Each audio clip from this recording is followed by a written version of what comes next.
Bismillahirrahmanirrahim. Assalamualaikum warahmatullahi wabarakatuh.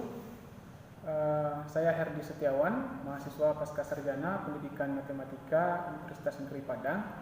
Di sini saya akan mempresentasikan hasil dari penelitian saya yang berjudul Pengembangan Perangkat Pembelajaran Geometri berbasis Etnomatematika Rumah Gadang di SMP kelas 7.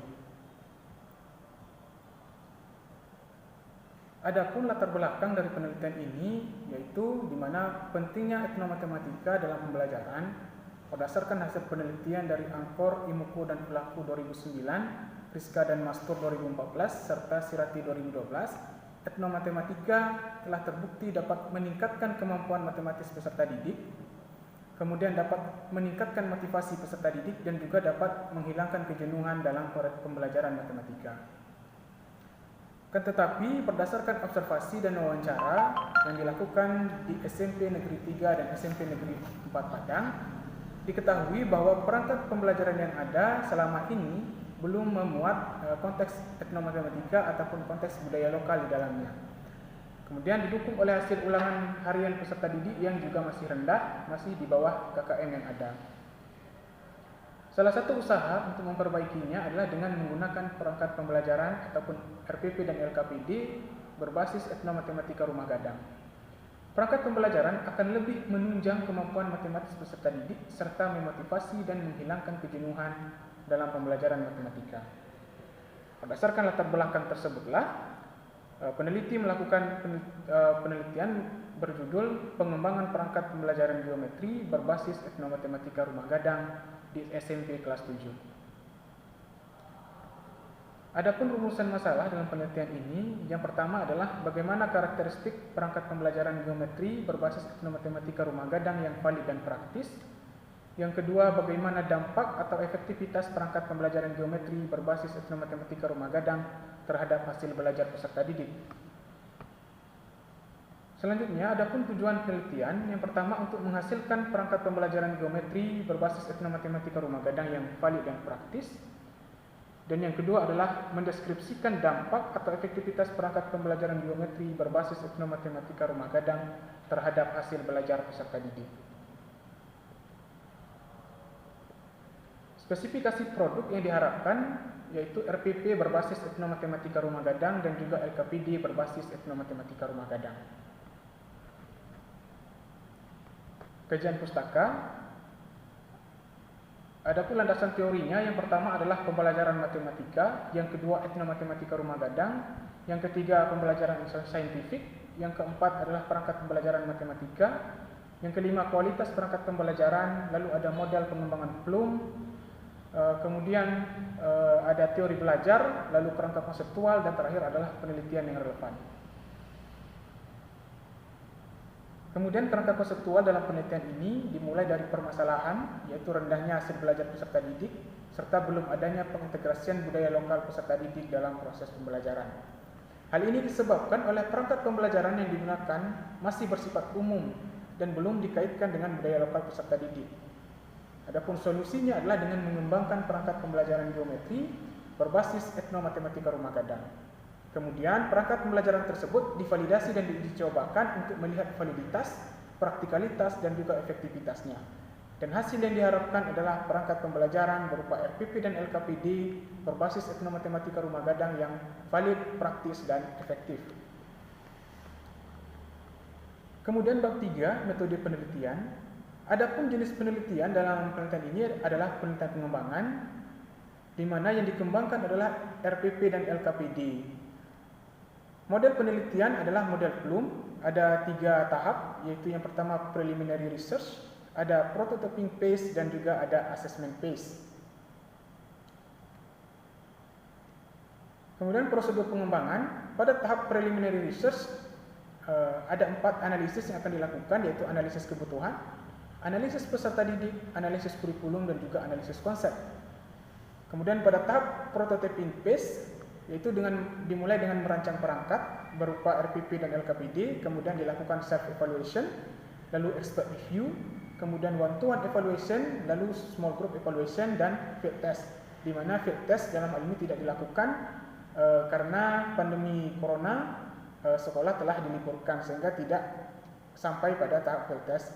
Begitu pula dengan asesmen PACE, seharusnya dilakukan penilaian terhadap kemampuan matematis peserta didik dan juga untuk melihat motivasi peserta didik, tetapi karena pandemi tidak dilakukan dan penelitiannya hanya sampai small group evaluation untuk melihat praktikalitasnya. Adapun subjek uji coba yaitu peserta didik kelas 7 SMP Negeri 3 Padang, dan jenis datanya adalah data kualitatif berupa observasi dan wawancara serta data kuantitatif berupa angket dan tes. Kemudian instrumen penelitian pada tahap preliminary research, instrumennya adalah lembar analisis kebutuhan, studi kurikulum, konsep dan juga peserta didik, kemudian lembar observasi dan juga pedoman wawancara. Adapun instrumen validitas, yang pertama ada daftar checklist self evaluation, yang kedua lembar validasi RPP dan LKPD. Kemudian instrumen kepraktisan adalah lembar observasi keterlaksanaan RPP, angket respon peserta didik terhadap LKPD, angket respon guru terhadap RPP dan LKPD, dan juga pedoman wawancara. Sedangkan instrumen keefektifan adalah tes hasil belajar peserta didik.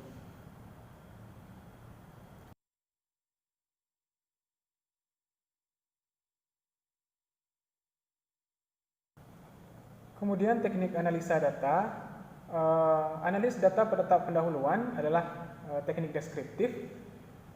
Kemudian analisis data validitas, adapun kriteria validitasnya adalah apabila nilai validitasnya lebih dari 3,40 maka kriterianya sangat valid, 2,80 sampai 3,40 kriterianya valid, di bawah itu kriterianya menjadi cukup valid, kurang valid, dan juga tidak valid. Lalu analisis data praktikalitas, ada analisis data hasil wawancara, analisis data angket praktikalitas menggunakan rumus P sama dengan R per SM dikali 100%, di mana P adalah nilai kepraktisan, R adalah skor yang diperoleh, dan SM adalah skor maksimum. Di mana kriterianya adalah dikatakan sangat praktis apabila nilai praktikalitasnya antara 85 sampai 100. Kemudian dikatakan praktis apabila nilainya 85 kecil dari 85 besar sama 75. Kemudian apabila 0 sampai 55 itu tidak praktis, 55 sampai 60 cukup kurang praktis, dan 60 sampai 74 itu cukup praktis.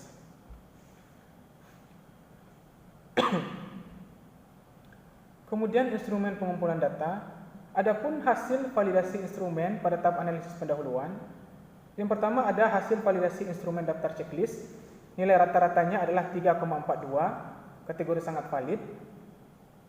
Kemudian pedoman wawancara guru 3,67, sangat valid.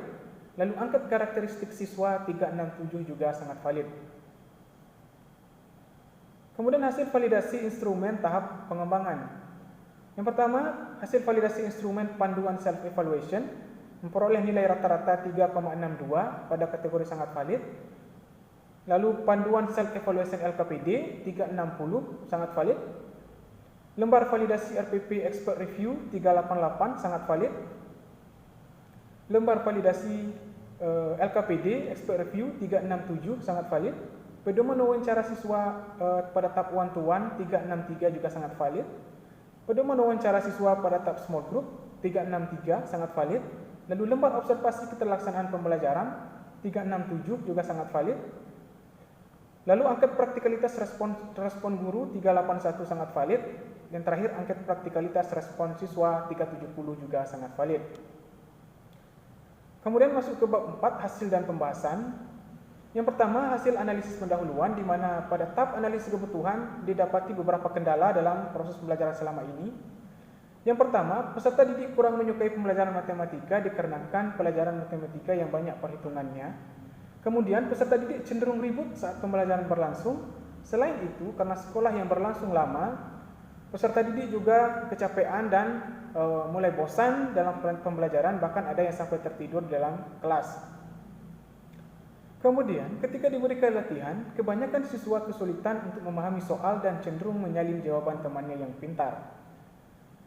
Yang ketiga, perangkat pembelajaran selama ini berupa RPP dan LKPD masih bersifat umum, di mana RPP dan LKPD yang digunakan hanya diberikan kepada siswa pada akhir pembelajaran berupa soal-soal untuk dikerjakan oleh siswa, tanpa mengarahkan peserta didik itu untuk menemukan suatu konsep matematika dari LKPD tersebut.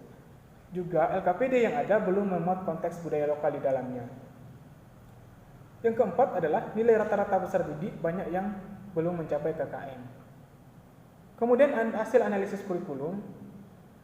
Yang pertama, dilakukan perbaikan terhadap indikator pencapaian kompetensi yang dirancang, di mana sebelumnya indikatornya adalah menjelaskan jenis dan juga sifat-sifat bangun datar.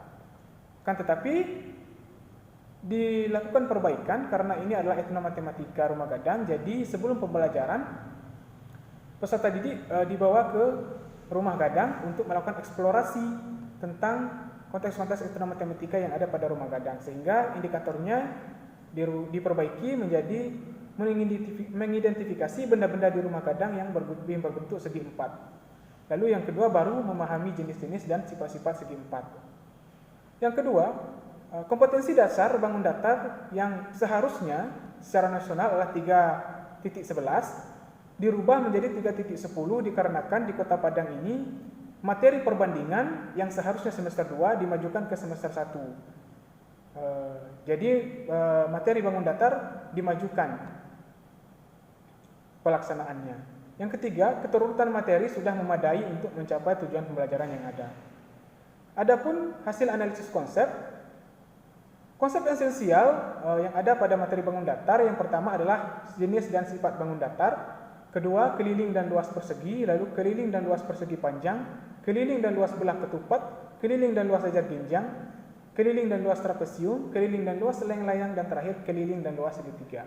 Dapat terlihat pada peta konsep bahwa ada dua bagian di dalam materi bangun datar ini, yaitu segi 4 dan segi 3.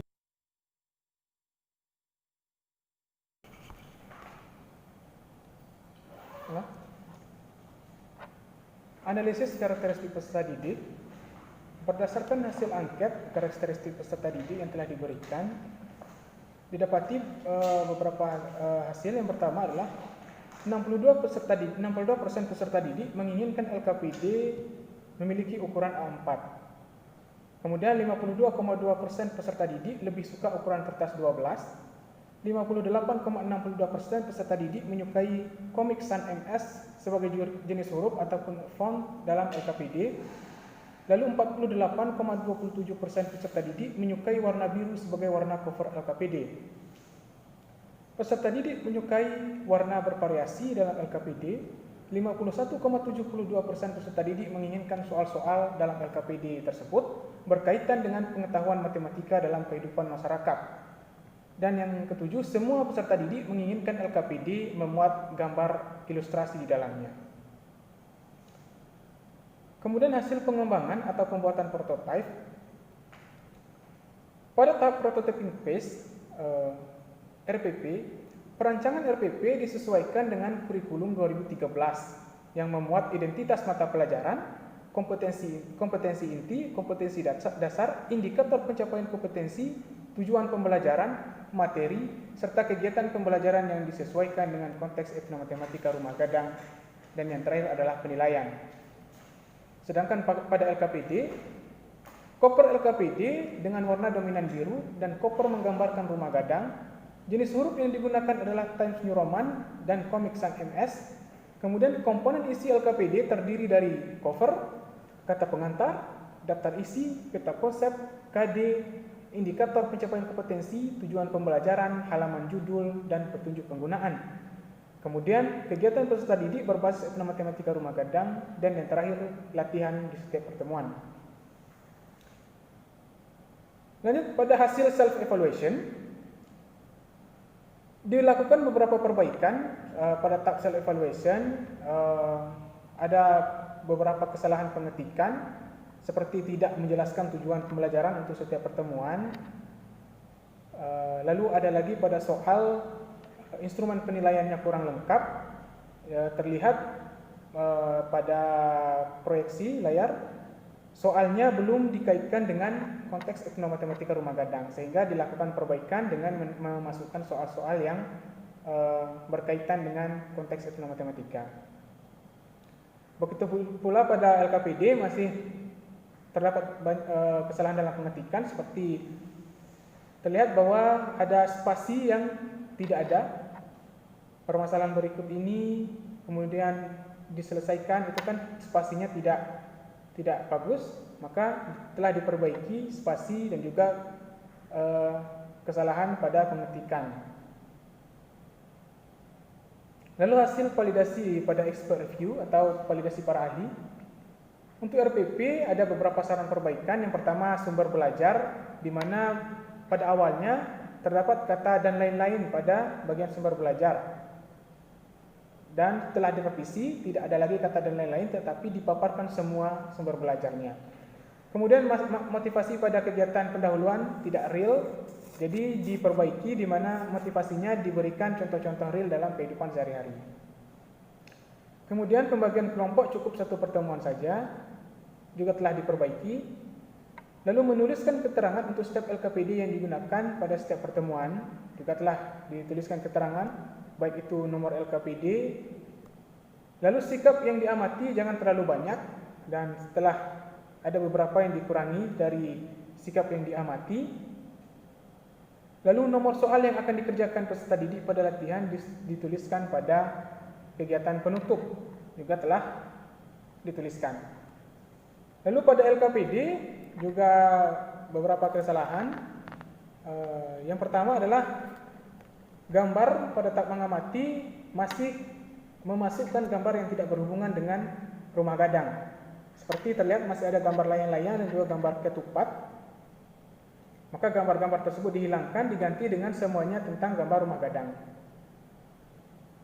Kemudian tahap eksplorasi yang awalnya direncanakan masuk pada pertemuan pertama, berdasarkan saran ahli, maka eksplorasi tersebut dipisah dari pertemuan pertama. Tetapi memang sebelum dilakukan pertemuan, peserta didik dibawa dulu ke museum. Baru nanti pertemuan pertama masuk ke jenis dan sifat-sifat dari bangun datar tersebut. Berdasarkan hasil validasi RPP secara keseluruhan didapatkan rata-rata 3,81, berada pada kategori sangat valid. Jadi dapat disimpulkan RPP sudah sangat valid dan dapat digunakan. Kemudian berdasarkan hasil validasi LKPD secara keseluruhan, dari 5 orang ahli, 3 dari matematika, 1 dari bahasa dan 1 dari teknologi pendidikan.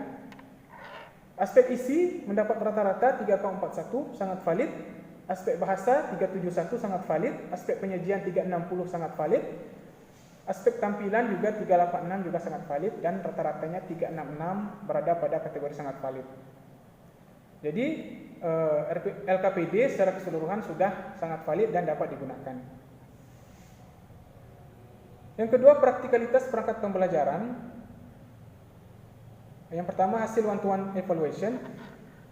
Kegiatan one-to-one evaluation dilaksanakan pada tanggal 25 Februari 2020 sampai dengan 4 Maret 2020 terhadap 3 orang siswa kelas 7-3 SMP Negeri 3 Padang yang mewakili masing-masing kemampuan tinggi, sedang dan juga rendah.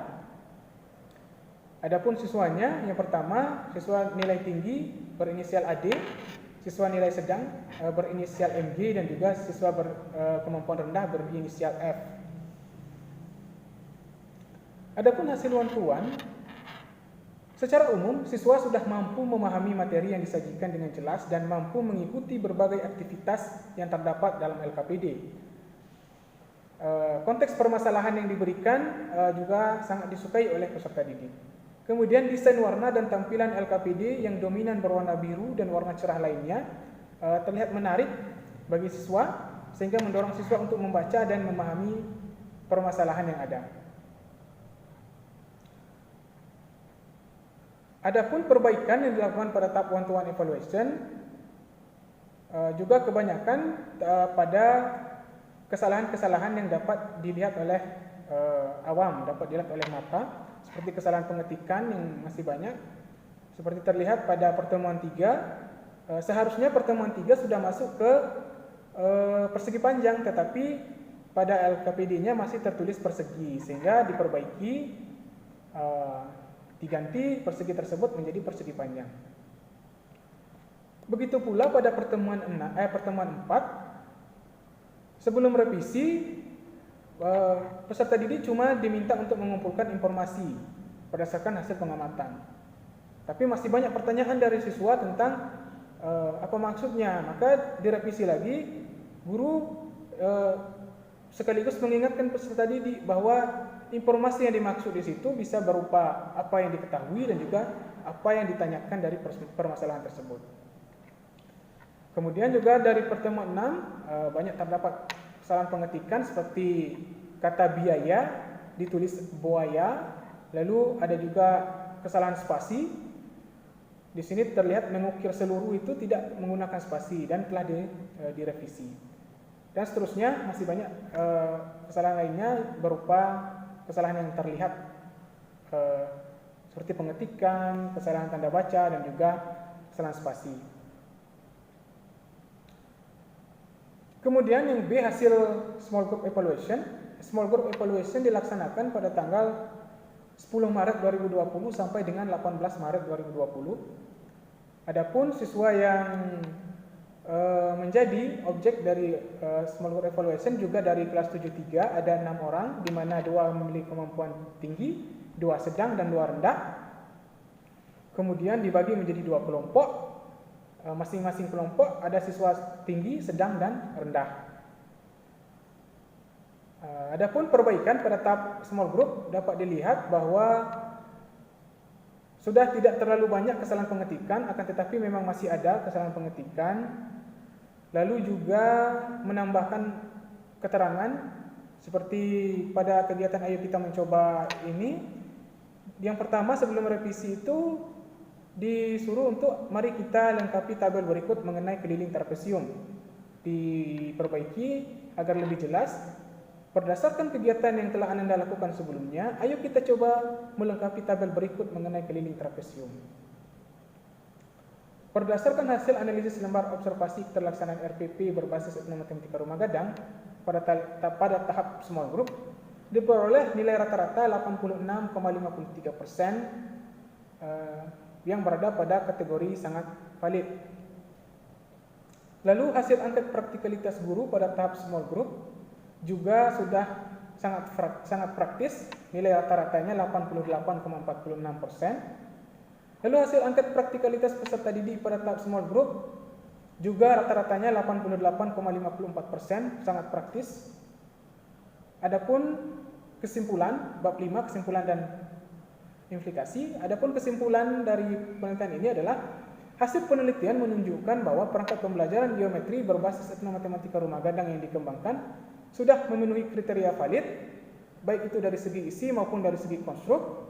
Juga perangkat pembelajaran yang dikembangkan telah sesuai dengan silabus mata pelajaran, isi kurikulum, pengalaman peserta didik, serta sudah memenuhi kriteria praktis, baik dari segi aspek keterlaksanaan, kemudahan, dan waktu yang diperlukan.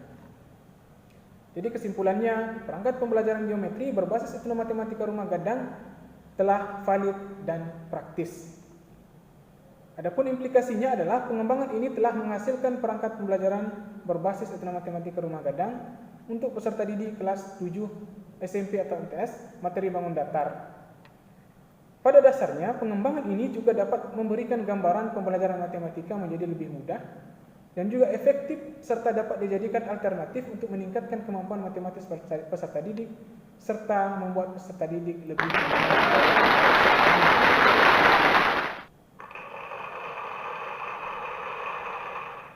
Sekian presentasi dari hasil penelitian saya. Lebih dan kurang mohon maaf. Wassalamualaikum warahmatullahi wabarakatuh.